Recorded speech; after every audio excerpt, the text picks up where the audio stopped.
વાવથરા જિલ્લા પોલીસે ઓપરેશન સુદર્શન નામનું એક ખાસ ઓપરેશન શરૂ કર્યું છે, જેમાં ડ્રોન ટેકનોલોજીનો ઉપયોગ કરીને દેશી દારૂના અડ્ડા અને ભઠ્ઠી પર રેડ પાડવામાં આવી.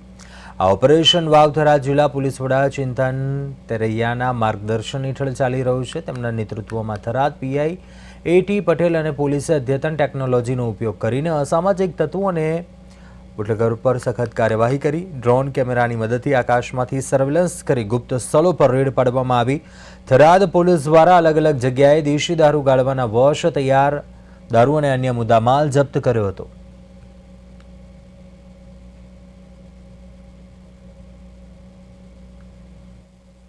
પોલીસ અધિક્ષક સાહેબ શ્રી વાવથરા ચિંતન તેરાઈ સાહેબની સ્પષ્ટ સૂચના છે કે દારૂ, જુગાર અને ડ્રગ્સ બાબતે અસરકારક કામગીરી કરવાની, તેના માટે નવી ટેકનોલોજીનો ઉપયોગ કરવાનો. તે અનુસંધાને થરાદ પોલીસ સ્ટેશન વિસ્તારમાં તારીખ 4ના રોજ ડ્રોન કેમેરા દ્વારા અલગ અલગ જગ્યાએ રેડ કરવામાં આવેલી.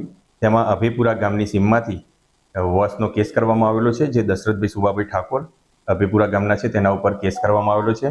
અને તારીખ 5ના રોજ શિવનગરમાં કોમ્બિંગ કરવામાં આવેલું છે, તેમાં પણ ડ્રોન કેમેરાનો ઉપયોગ કરવામાં આવેલો છે.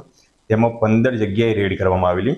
તેમાં એક 15 લીટર દારૂનો કેસ કરવામાં આવેલો છે, જે બળવંતભાઈ લક્ષ્મણભાઈ રાવળ છે, તેમના ઉપર કેસ કરીને એમને પકડવામાં આવેલા છે.